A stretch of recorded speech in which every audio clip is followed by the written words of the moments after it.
पहाड़ों के बीच बसा था एक छोटा सा गांव सोनपुर। दिन में यह गांव जितना शांत और सुंदर लगता, रात में उतना ही डरावना हो जाता था। सूरज ढलते ही लोग अपने दरवाजे बंद कर लेते, जैसे अंधेरे से कोई पुराना रिश्ता हो। गांव में एक पुरानी मान्यता थी। रात गांव के किनारे एक जर्जर हवेली थी। कभी वहां एक जमींदार रहता था, प्रताप सिंह। कहते थे वह अपनी लालच के लिए लोगों की बलि देता था।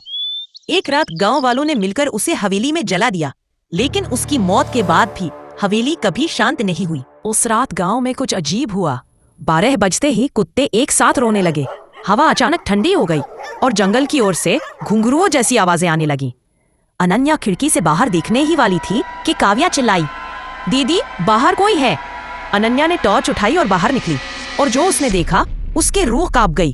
काले धुएं से बनी आकृतियां, जिनकी आंखें लाल थीं और हाथ बहुत लंबे, वे गांव की लड़कियों को उठा रहे थे। काव्या भी उनमें से एक के चंगुल में थी। अनन्या दौड़ी, लेकिन एक परछाई ने उसे जमीन पर पटक दिया और पलक झपकते ही सब गायब। सुबह गांव में कोहराम मच गया। 12 लड़कियां, सब गायब। कोई निशान नहीं, कोई आवाज नहीं। अनन्या को अंदर से आवाज आई, यह साधारण मामला नहीं है। उसने अपनी बहन का मोबाइल ट्रैक किया। लोकेशन दिखा रही थी पुरानी हवेली के पीछे का जंगल। अनन्या अकेली निकली। जैसे जैसे वह आगे बढ़ी, पैर मुड़े हुए दिखने लगे। हवा फुसफुसाने लगी, वापस जाओ। लेकिन वह नहीं रुकी।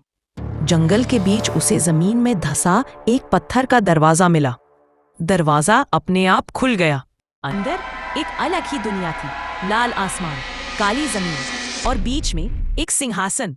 सिंहासन पर बैठा था प्रताप सिंह का कंकाल रूप। उसके सामने गांव की सारी लड़कियां बंधी हुई थीं और बीच में काव्या। प्रताप सिंह बोला, हर 100 साल में मुझे नई आत्माएं चाहिए। उसके सीने में एक काला पत्थर धड़क रहा था। वही उसकी शक्ति थी। अनन्या ने चुपचाप अपनी वायरलेस ऑन की। लोकेशन मिल गई है, लेकिन सावधान, ये इंसान नहीं है। पुलिस फोर्स पहुंची। फायरिंग शुरू हुई। परछाइयां गिरने लगी, लेकिन तभी प्रताप सिंह जोर से हंसा। कई जवान घायल हो गए। अनन्या समझ गई पत्थर को तोड़ना ही उपाय है। वह राक्षस के सामने खड़ी हुई और चिल्लाई, तू जिंदा नहीं है, तू सिर्फ एक डर है। उसने आखिरी गोली सीधे काले पत्थर पर मारी। जोरदार धमाका। राक्षस चीखता हुआ धूल बन गया। प्रताप सिंह पत्थर में बदल गया।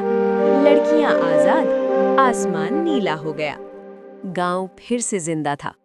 काव्या रोते हुए बोली, दीदी तुम सच में हीरो हो। अनन्या मुस्कुराई, नहीं, सच्चाई सबसे बड़ी ताकत है। और हवेली हमेशा के लिए खामोश हो गई।